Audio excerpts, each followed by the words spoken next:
एक सड़क दुर्घटना में काजल और राजू के माता पिता का देहांत हो गया। दोनों बच्चों के माता पिता के मरने की खबर सुनकर उनकी ताई परेशान हो गई। अरे तुम चिंता क्यों करती हो उर्मिला, मैंने वकील साहब को बुला लिया है, 1-2 दिन में आ जाएंगे। फिर भैया की दुकान और मकान सबका हिसाब किताब वो हमें समझा देंगे। जो रुपए मिलेंगे उन्हें इन बच्चों के नाम बैंक में जमा कर दूंगा। इन दोनों से छुटकारा पाने का कोई ना कोई रास्ता तो मुझे ढूंढना ही होगा। उर्मिला तो सिर्फ जायदाद के लालच में उन अनाथ बच्चों की देखभाल कर रही थी। राधे श्याम जी वसीयत के मुताबिक घनश्याम जी की जायदाद के ये दोनों बच्चे मालिक हैं और बड़े होने तक इनकी सारी जायदाद की देखभाल आप करेंगे। वैसे वकील साहब, बच्चों को, अब मेरा मतलब है अगर कुछ हो जाए या कोई परेशानी हो जाए तो ये जायदाद किसके पास जाएगी? तो ये जायदाद मुमकिन है आप लोगों को ही मिलेगी। तुम कैसी बातें कर रही हो उर्मिला, तुम सोच समझकर तो बोला करो। अरे मेरा वो मतलब नहीं था वकील साहब, भगवान न करे दोनों बच्चे बड़े होकर किसी बुरी लत संगत में पड़ गए तो जायदाद को अगर उन दोनों ने बर्बाद कर दिया तो मैं इन दोनों की माँ की तरह ही देखभाल करूं और बड़े होकर ये अपने माता पिता की जायदाद उड़ा दे, मेरी ना सुने। हाँ ये बात भी सही है, अब आप ही इनके माता पिता हैं, इनको अच्छी संगति और अच्छे संस्कार अब आपने ही देने हैं। अच्छा मैं चलता हूँ, नमस्ते। वकील के जाने के बाद उर्मिला, काजल और राजू दोनों बच्चों को रास्ते से हटाने की योजना बनाने लगती है और उसे जल्दी ही मौका मिल जाता है। उर्मिला मैं कल सुबह तक वापस आ जाऊंगा। आपने भी आज ही जाना था, आपको पता था कि सूरजपुर गांव में मेला लगने वाला है, हम सब मिलकर मेला देखने चलते कितना अच्छा होता। कोई बात नहीं उर्मिला, मैंने तांगे वाले को बोल दिया है, वो तुम सबको सूरजपुर गांव छोड़ आएगा। फिर तुम वहां से शाम तक वापस आ जाना, बच्चे मेले में घूम लेंगे। मेरा जाना बहुत जरूरी है, जमीन का सौदा मेरे हाथ से निकल गया तो बहुत नुकसान हो जाएगा। नहीं नहीं नहीं, तुम अपना काम करके आओ, बच्चों को मैं घुमा लाऊंगी। संजू, चारू, काजल, राजू तुम सब तैयार हो जाओ, मैं तुम्हें मेला घुमाने ले जाऊंगी। राधे श्याम अपने जरूरी काम से चला जाता है और उर्मिला बच्चों को तांगे में बिठाकर सूरजपुर गांव मेला घुमाने ले जाती है। यही अच्छा मौका है, बच्चों को मेले में छोड़ देती हूँ, यहाँ भीड़ में इनको कुछ समझ नहीं आएगा, अपने आप इधर उधर कहीं खो जाएंगे।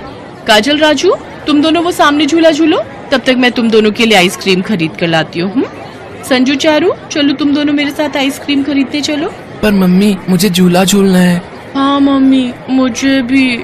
चुपचाप मेरे साथ आइसक्रीम लेने चलो, मैं अकेली थोड़ी जाऊंगी। उर्मिला बच्चों को लेकर घर आ जाती है। बच्चों के पूछने पर वो उन्हें बहाना कर देती है। काजल और राजू उर्मिला को पूरे मेले में ढूंढने लगते हैं पर उन दोनों को उर्मिला कहीं भी नजर नहीं आती। दोनों बच्चे रोने लगते हैं। धीरे धीरे मेला खाली होने लगता है। काजल और राजू रोते रोते मेले के बाहर आने लगते हैं। आते जाते लोग उन दोनों को देख रहे थे पर कोई भी उनके पास रुक नहीं रहा था। तभी एक बूढ़ी औरत काजल और राजू के पास आती है। बच्चों तुम रो क्यों रहे हो, तुम्हारे माता पिता कहाँ गए? दादी माँ, हम अपनी ताई जी के साथ मेला देखने आए थे पर ताई जी कहीं भी दिखाई नहीं दे रही, अब हम घर कैसे जाएंगे? चिंता मत करो बच्चों, मैं तुम्हें तुम्हारे घर तक पहुँचा दूंगी। मैं एक जादूगरनी हूँ और यहाँ मेले में जादू दिखाती हूँ। मेरे पास ये जादुई गोला है जिसमें मुझे ये पता चल जाएगा कि तुम्हारा घर कहाँ है, फिर मैं तुम्हें तुम्हारे घर छोड़ दूंगी। बूढ़ी जादूगरनी अपने थैले में से एक कांच की गेंद निकालती है। उस गेंद में काजल और राजू का घर दिखाई दे जाता है। बच्चों तुम्हें भूख लगी होगी, चलो पहले तुम कुछ खा लो, उसके बाद मैं तुम्हें तुम्हारे घर छोड़ दूंगी। बूढ़ी जादूगरनी हवा में हाथ घुमाती है। उसके सामने एक जादुई चूल्हा आ जाता है। बच्चों बताओ तुम क्या खाओगे? तुम इस जादुई चूल्हे से जो भी मांगोगे ये तुम्हें झट से बना कर दे देगा। सच दादी माँ, फिर तो मुझे ढेर सारी जलेबी खानी है, मैंने बहुत दिनों से जलेबी नहीं खाई। दादी माँ मुझे तो पूरी सब्जी खानी है। ठीक है तो देखो मेरा जादू, जादुई चूल्हा जल जाए, गरम जलेबी बन जाए, जादुई चूल्हा जल जाए, पूरी सब्जी बन जाए। जादूगरनी के ये बोलते ही जादुई चूल्हे के जादू से बर्तन में खाना बनने लगा। काजल और राजू ये सब देखकर बहुत खुश थे। दोनों ने भरपेट खाना खाया।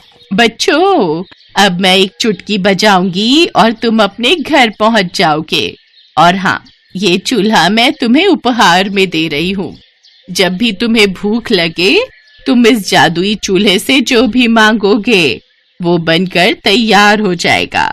चलो अब मैं तुम्हें घर पहुंचा देती हूँ। खूब खाओ मौज उड़ाओ, अब तुम अपने घर को जाओ। बूढ़ी जादूगरनी जैसे ही चुटकी बजाती है, काजल और राजू घर के अंदर होते हैं। उन्हें अपने सामने देखकर उर्मिला चौंक जाती है। अरे तुम दोनों वापस आ गए? अब मतलब तुम दोनों को यहाँ कौन छोड़ गया? ताई जी, हम मेले में आपको ढूंढ रहे थे, फिर हमें एक दादी माँ मिली, उन्होंने हमें यहाँ पहुँचा दिया। ताई जी, हम तो बहुत डर गए थे, आप भी हमारे लिए परेशान हुई होगी ना? हाँ, मैंने भी तुम्हें बहुत ढूंढा था, पर तुम दोनों मिले ही नहीं। चलो अच्छा है तुम दोनों घर आ गए, वरना तुम्हारे ताऊजी बहुत परेशान होते। काजल और राजू कमरे में चले जाते हैं और उस चूल्हे को अपने संदूक में रख देते हैं। उर्मिला का सारा ध्यान काजल और राजू पर ही था, इसलिए उसने चूल्हे की तरफ नहीं देखा। उर्मिला अब दूसरा रास्ता सोचने लगी। घी सीधी उंगली से ना निकले तो उंगली टेढ़ी करनी पड़ती है। अब सीधे रास्ते से तो इनकी जायदाद मेरे हाथ आएगी नहीं, मुझे टेढ़ा ही बनना पड़ेगा। दोनों को भूखा प्यासा रखूंगी, सारे करके काम करवाऊंगी, तो अपने आप कमजोर होकर दोनों एक दिन मर जाएंगे। मैं भी देखती हूँ ये सारी जायदाद मेरी कैसे नहीं होती। मैं इनकी नौकरानी नहीं हूँ कि पाल पोस कर इनको बड़ा करूं और बड़े होकर ये अपनी जायदाद लेकर अलग हो जाएं और मजे उड़ाएं।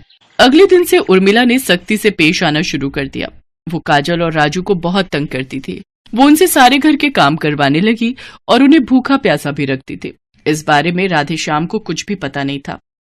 काजल दीदी, ताई जी को क्या हो गया है? वो हमसे अच्छे से बात नहीं करती हैं और हमें खाने को भी कुछ नहीं देती। मुझे तो बहुत भूख लगी है दीदी। तू चिंता मत कर राजू, हमारे पास वो दादी माँ का दिया जादुई चूल्हा है ना, मैं अभी संदूक से निकालती हूँ, फिर हमें ढेर सारा खाना मिल जाएगा। काजल संदूक में से चूल्हा निकालती है और दोनों मिलकर ढेर सारे पकवान खाते हैं। अब तो रोजाना ही जब काजल और राजू काम करके थक जाते तो जादुई चूल्हे से बने खाने को खाकर पेट भर लेते। एक दिन उर्मिला की नजर उन पर पड़ गई। राजू और काजल दोनों खाना खा रहे थे, तभी वो गुस्से में वहां आई। तुम्हें ये चूल्हा कहाँ से मिला? मैं तो तुम्हें भूखा रखती हूँ। अच्छा, तो तुम इस चूल्हे पर बना खाना खाते हो? ताई जी, ये जादुई चूल्हा है, ये हमें दादी माँ ने दिया था जो हमें मेले में मिली थी। इस चूल्हे से जो भी खाना मांगो वो झट से मिल जाता है। तो ये बात है, अब ये जादुई चूल्हा मेरे पास रहेगा, तुम दोनों भूखे रहोगे। चलो जाओ, जाकर काम करो, तब तक मैं इससे खाना मांगती हूँ। ओ जादुई चूल्हे, जल्दी से मुझे खीर बना कर दे। अचानक से चूल्हे में आग जलने लगती है और वो उड़कर उर्मिला के पास आने लगता है। इतनी देर में राधे श्याम भी आ जाता है और वो भी सारा नजारा देख लेता है। बचाओ बचाओ, कोई बचाओ, इस चूल्हे से मैं जल जाऊंगी। तुमने इन अनाथ मासूम बच्चों को बहुत सताया है। बिन माँ बाप के बच्चे तुम्हें अपनी माँ समान मानते हैं और तुम इन्हें भूखा प्यासा रखकर सारे काम करवाती हो। तुम इन्हें मेले में अकेला छोड़कर आई ताकि ये बच्चे कहीं खो जाएं। आज तुम्हें कोई नहीं बचा सकता। मुझसे गलती हो गई, मुझे माफ कर दो, मैं अब कभी भी ऐसा नहीं करूंगी। उर्मिला, तुमने मेरी पीठ पीछे भैया भाभी के बच्चों के साथ ऐसा बुरा व्यवहार किया। मुझे माफ कर दो, अब मैं कभी भी बच्चों को तंग नहीं करूंगी। मैं उन्हें प्यार से रखूंगी, बहुत प्यार से रखूंगी। मुझे अपनी गलती का एहसास हो गया है, मुझे माफ कर दो। जादुई चूल्हे जी, ताई जी को कुछ मत करो, ताई जी तो हमें बहुत प्यार करती है। इतना कहकर काजल और राजू अपनी ताई से लिपट जाते हैं।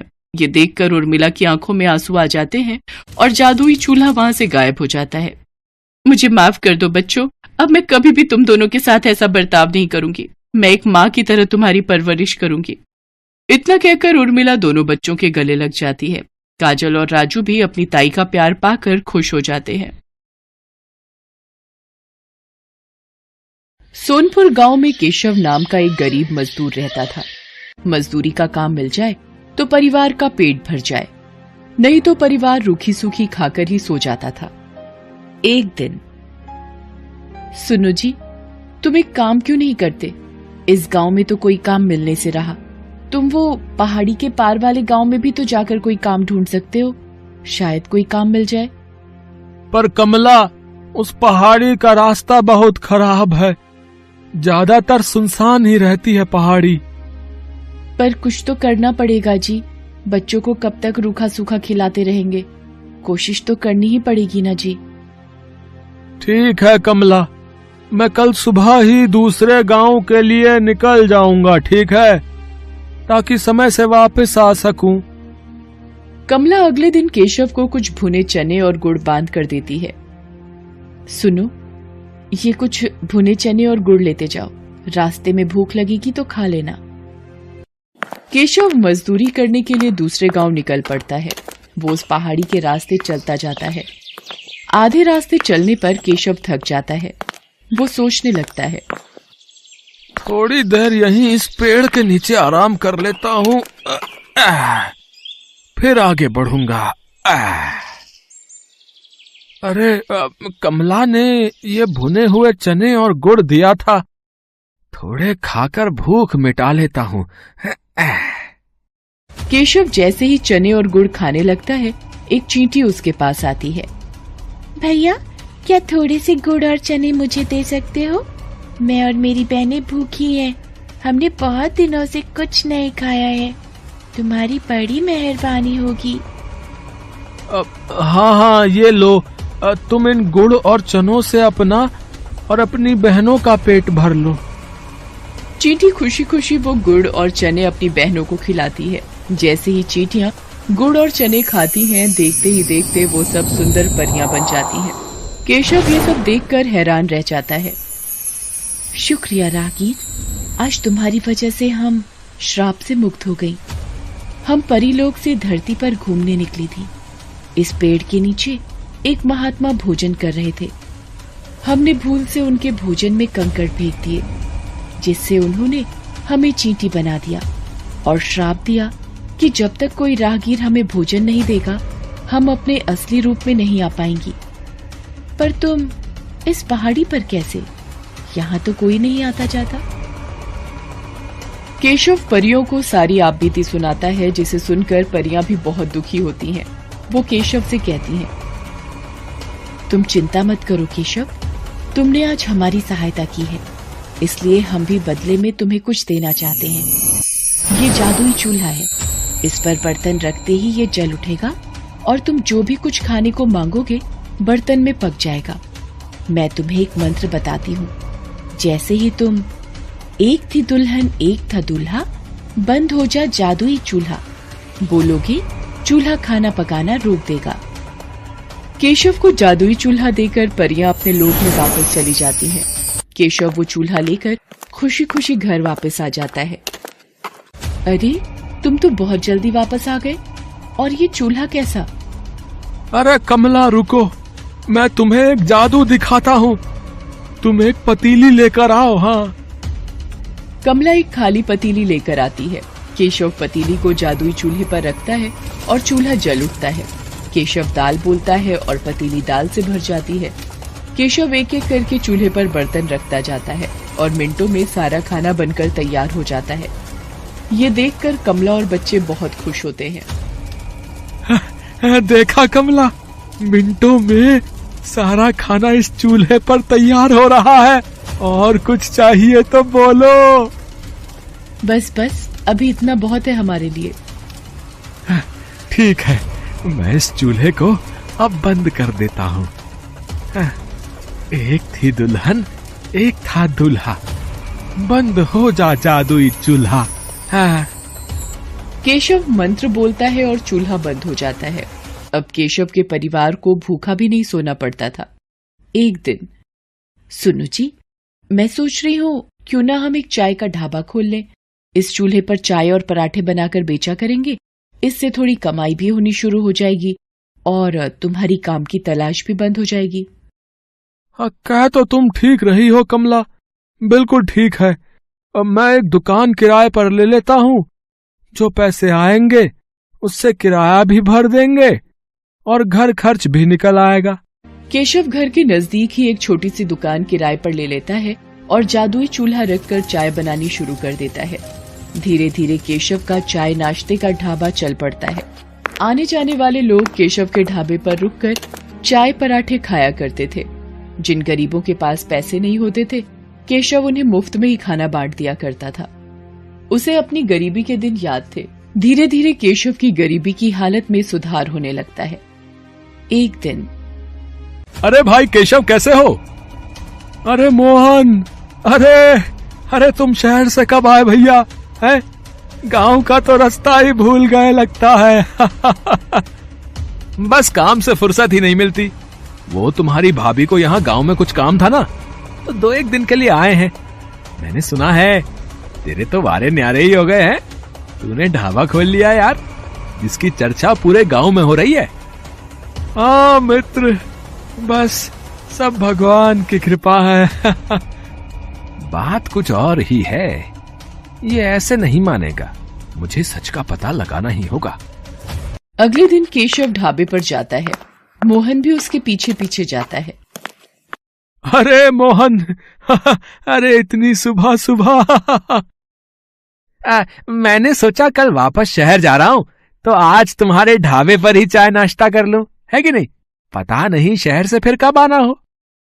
हाँ हाँ मोहन, बिल्कुल बिल्कुल भाई, ये भी कोई कहने की बात है।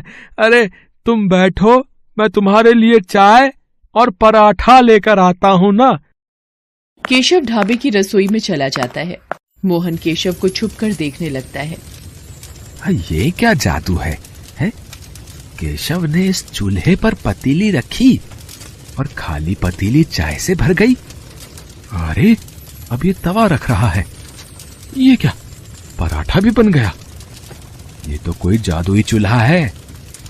अच्छा तो ये बात है, तभी कहूं ये रूखी सूखी खाने वाले ने ढाबा कैसे खोल लिया।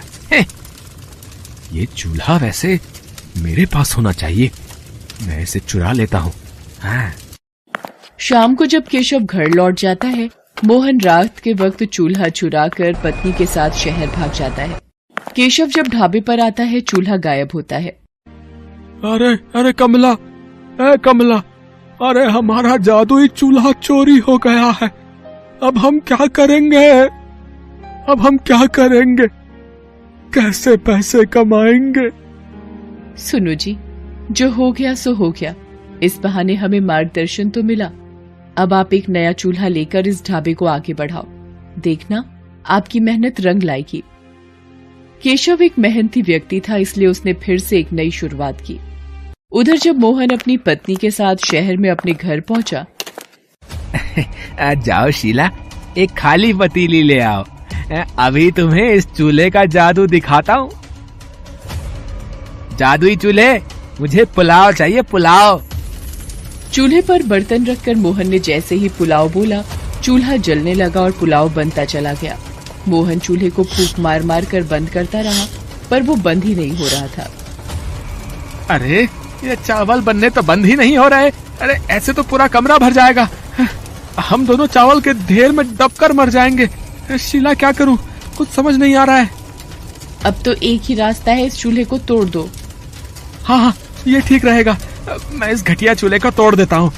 मोहन गुस्से में चूल्हे को पटक कर तोड़ देता है। चूल्हे के 2 टुकड़े हो जाते हैं और जादू खत्म हो जाता है। चूल्हे की जगह मिट्टी का ढेर पड़ा रह जाता है। केशव को जादुई चूल्हे की मदद से काम मिल जाता है और वो मेहनत से पैसे कमाने लगता है, जबकि मोहन के हाथ में आकर जादुई चूल्हा मिट्टी हो जाता है। किस्मत भी उनका ही साथ देती है।